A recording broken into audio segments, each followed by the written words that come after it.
আচ্ছা, গণবিবাহের যে কনসেপ্টটা এটা আমরা দেখতে পাই পৃথিবীর অনেক দেশে কিন্তু এ ধরনের বিবাহের আয়োজন করে থাকে, যারা ছাত্র অবস্থায় যাতে মানুষ যাদের বিয়ের বয়স হয়েছে তাদের বিয়ে করার অবশ্যই রাইট আছে বা সেই ধরনের মানে অনুমতি আছে।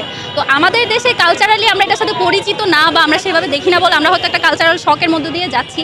আর আমি একজন স্টুডেন্ট হিসেবে আমাদের এখন ঢাকা বিশ্ববিদ্যালয়ে আমরা যে ধরনের পরিস্থিতির মধ্য দিয়ে যাচ্ছি, আমাদের কিন্তু এখনও ক্লাস বা পরীক্ষা সেভাবে শুরু হয়নি। এখন আমরা যেটার মধ্য দিয়ে যাচ্ছি সেটা হচ্ছে আমরা দীর্ঘ 1 মাস বিভিন্ন ধরনের অত্যাচার বঞ্চনার মধ্য দিয়ে গিয়েছি।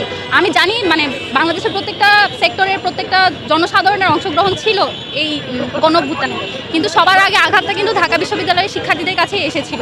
এবং আমরা কখনো কখনো শুনেছি ঢাকা বিশ্ববিদ্যালয়ের শিক্ষার্থী শুনলেই যাতে গুলি করে দেয় এই ধরনের কথাও কিন্তু ছিল, মানে এই ধরনের নির্দেশ ছিল। তো সেই পরবর্তী সময়ে এখন এসে আমরা যেটা করছি সেটা হচ্ছে বিজয় উদযাপন করছি।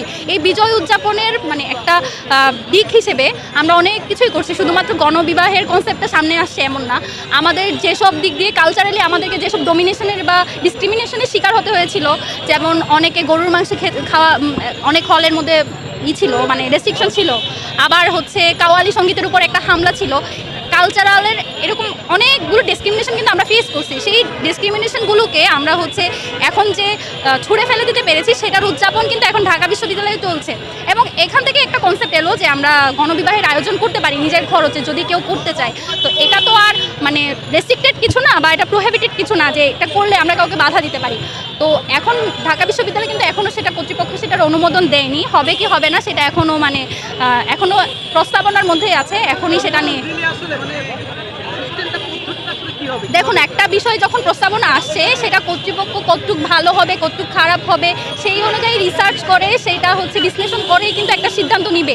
আর আপনারা যদি আমি যদি বলি ঢাকা বিশ্ববিদ্যালয়ের যেসব গ্রুপে এসব প্রস্তাবনা আসে বা এসব ধরনের দাবি উত্থাপন করা হয় সেসব গ্রুপের মধ্যে কিন্তু মানুষ এগুলো নিয়ে খুবই সুন্দরভাবে কনস্ট্রাকটিভ কিন্তু সমালোচনা করছে, কনস্ট্রাকটিভ একটা সিদ্ধান্ত দিচ্ছে বা পরামর্শ দিচ্ছে, যেখানে দুই পরিবার মানে দুইজনেরই পরিবারকে এনগেজ করা, তারপরে জেনে শুনে বিয়ের দিকে আগানো, কয়েকদিনের সম্পর্কে বা শুধুমাত্র ক্যাম্পাসে একসাথে থাকার জন্য বা এই ধরনের যাতে কোনো সিদ্ধান্ত নেওয়া না হয় সেই ধরনের সব কিছুই কিন্তু মানে কথাগুলো আসছে। তাই এখানে আমি মনে করি এখনও যেহেতু কর্তৃপক্ষ কোনো অনুমোদন দেয়নি তারা সব দিক বিবেচনা করেই দিবে। একটা দাবি আসা মানে এটা হয়ে যাচ্ছে এমন কিছু না, বা এটা যদি হয়ও যদি সব দিক বিচার বিশ্লেষণ করে ভালো মন্দ সব যাচাই বাছাই করে যদি একটা সিদ্ধান্তে আসে বা এই ধরনের গণবিয়ের আয়োজন করতে পারে আমার মনে হয় ভালোই হবে।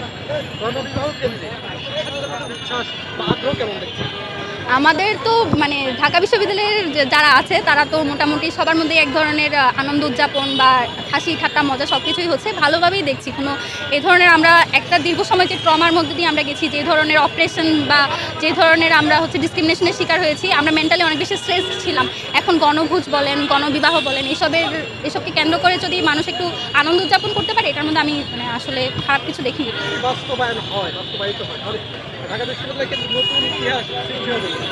নতুন ইতিহাস তো পুরো বাংলাদেশের জন্যই সৃষ্টি হবে, আর এটা যদি বাস্তবায়ন হয় আমার আসলে পার্সোনালি কোনো লাভ হবে না, আমি এই বিয়েতে অংশগ্রহণ করতে পারবো না। তাই আমি নিজে এটার সাথে সামিল না, তাই আমি বলতে পারছি না যে বাকিরা কীভাবে ফিল করছে। তবে আমাদের যে গ্রুপগুলো বা আমাদের যে হল কেন্দ্রিক ব্যাচ কেন্দ্রিক এসবে খুবই আনন্দ উদযাপন মানে খুবই অনেক ধরনের উচ্ছ্বাস দেখতে পাচ্ছি, এটা আসলে আমাদের জন্য ভালো।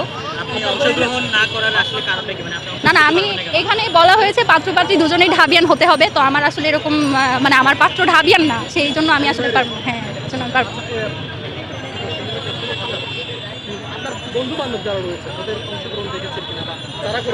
আমার বন্ধু বান্ধবেরা আসলে এখনো মানে ওরকম বিয়ে করার মতো স্টেজে তারা যায়নি। এখন যেটা আমি বলছিলাম যে যাচাই বাছাই করেই মানুষজন ওখানে অংশগ্রহণ করবে, আমার বন্ধু বান্ধব করতে চায় কিন্তু তাদের কাছে আসলে বউ পালার মতো সেই সামর্থ্য এখনো হয়নি।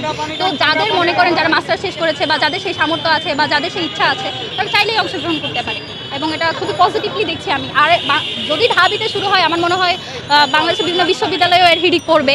তো সব কিছু বিচার বিশ্লেষণ করে আশা করি কর্তৃপক্ষ সিদ্ধান্ত নেবে। অবশ্যই বিয়ে, আমি তো আর মানে প্রেম তো আসলে কি বলবো, প্রেম তো মানুষের হয় কতবার হয়, আর বিয়ে তো মানে একটা স্রষ্টা প্রদত্ত একটা অনুমোদন বা সমাজ স্বীকৃত একটা অনুমোদন, অবশ্যই আমি বিয়েকে এগিয়ে রাখবো। আমার পরিচয়, আমি ঢাকা বিশ্ববিদ্যালয়ের 2য় বর্ষে ক্রিমিনোলজি বিভাগে আছি। আমার নাম ফাতিমা তাসনিম জুমা।